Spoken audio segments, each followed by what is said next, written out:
Okay, top balance muna tayo mga ka-DIY.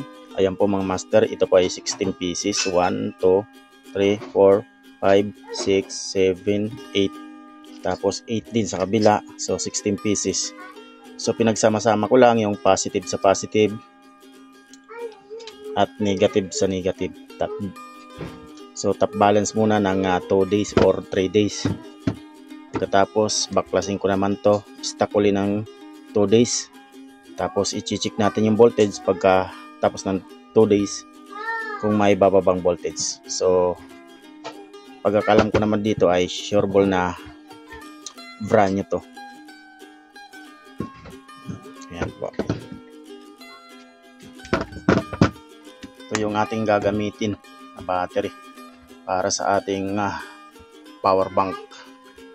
So ito po ay 32,700 3.2 volts. Ayan, 6,000 mAh, 6 Ah kung sa madaling salita mga ka-DIY. Ayan. Okay.